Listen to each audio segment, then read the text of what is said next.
Hi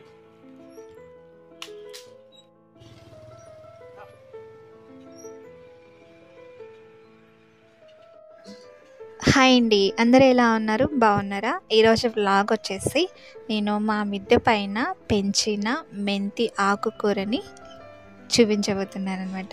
నేను ఎలా harvest చేశానో చూడండి. ఇది వచ్చేసి మా టెర్రస్ పైన మా పూల మొక్కలన్నమాట. చూడండి, పసుపు కనకాంబరాలు ఇవన్నీ చెట్లకి బాగా పూసాయన్నమాట. చూడండి, ఇక్కడ నేను ఒక కుండీలో మెంతులను అయితే వేసేసానండి.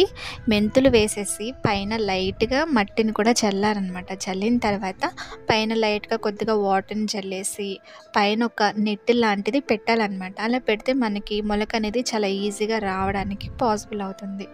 ఇవన్నీ వచ్చేసి తోటకూర చెట్లు అన్నమాట. చూడండి, ఇలా జాలి పెట్టాలన్నమాట. సో మేము ఇంకొక రీజన్ ఎందుకు పెడతామంటే, మాకు బాగా పావురాలు అయితే చాలా బాగా వస్తాయన్నమాట. సో ఇంకా పావురాలు అయితే అసలు మొక్కల్ని ఏమీ బతకనివ్వండి. ఏమన్నా విత్తనాలు వేస్తే తెల్లారి పట్టుకల్లా తినేస్తాయి. సో ఇంకా ఏమన్నా మేము ఇలా విత్తనాలు వేసుకుంటే కంపల్సరీగా నెట్నైతే పెడతాము.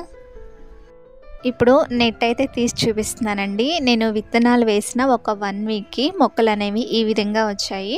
మనకి మొక్క అనేది ఈ విధంగా ఉన్నప్పుడైనా మనము కట్ చేసుకోవచ్చు, లేదా ఇంకొక 1 వీక్ ఉంటే మనకి కొంచెం ఆకు అనేది పెరుగుతుందన్నమాట. సో ఈ విధంగా కట్ చేసుకున్న మనకి కర్రీస్లో వేసుకోవడానికి చాలా బాగుంటుంది. అయితే నేను వచ్చేసి ఒక 10 డేస్ అయితే ఉంచాను. 10 డేస్కి నాకు ఆకు వచ్చేసి ఈ విధంగా పెరిగిందనమాట. అంటే 3 ఆకులు వస్తాయి. 1 వీక్ అంటే 2 ఆకులు వస్తాయి. సో 10 డేస్కి మొక్క అనేది ఈ విధంగా వచ్చింది. చక్కగా ఇలా మన మిద్దె పైన ఇలా కుండీల్లో ఇలా మనం పెంచుకొని వాటిని ఇలా కట్ చేస్తూ వాటితో ఏమైనా కర్రీస్ చేసుకుంటూ ఉంటే ఆ హ్యాపీనెస్ వేరు కదండి. మనసుకి చాలా హాయి అనిపిస్తుంది కదా. సో నేనైతే నైట్ టైం కట్ చేస్తున్నాను. ఇంకా రోజు ఈవినింగ్ డిన్నర్ కోసం నేను బంగాళదుంప ఫ్రై చేస్తున్నాను. అందులో మెంతి ఆకు వేసి చేస్తున్నాను అనమాట. ఇలా మీరు కూడా ట్రై చేయండి, చాలా బాగుంటుంది. చక్క పప్పులో కానీ ఫ్రై కర్రీస్ అది ఏదైనా కానీ వాటిలో చక్క చేసుకోవచ్చు, చాలా బాగుంటుంది అనమాట. చూడండి, నేను వేసింది అయితే మెంతులు కొన్నండి, కానీ చాలా ఒత్తుగా వచ్చింది. అదే వచ్చాను. చక్కగా ఇలా మెల్లగా లాగాలన్నమాట. వాటిని కట్ చేసుకునేటప్పుడు ఏంటంటే సిజర్తో కింద ఏర్ల వరకు కట్ చేసుకొని మనం చక్కగా శుభ్రంగా క్లీన్ చేసుకొని కర్రీలకు వేసుకుంటే బాగుంటుంది. మళ్ళీ మెంతి ఆకులు ఇంతకన్నా ఎక్కువ పెరగకూడదండి, చేదొచ్చేస్తుంది. సో మొక్క అనేది ఈ విధంగా మనకి పెరిగితే సరిపోతుంది అన్నమాట.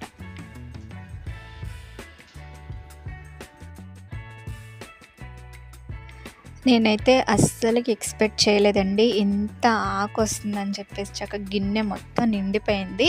నేను కర్రీ 3-4 టైమ్స్ చేశానన్నమాట ఈ ఆకుతో. అంత బాగా వచ్చింది. చూడండి, ఇక్కడ ఆకునైతే కట్ చేసుకొని నేను ఇంటికైతే వచ్చేసాను. చూసారు కదండి, మీరు కూడా చక్కగా ఈ విధంగా ట్రై చేయండి. ఈ వీడియో కనుక మీకు నచ్చితే ఒక లైక్ చేయండి, మీ ఫ్రెండ్స్కి షేర్ చేయండి. మీరు ఎవరైనా మన ఛానల్ని కొత్తగా చూసినట్లయితే విన్నీ కుకింగ్ ఛానల్ సబ్స్క్రైబ్ చేసుకోండి. Thanks for watching.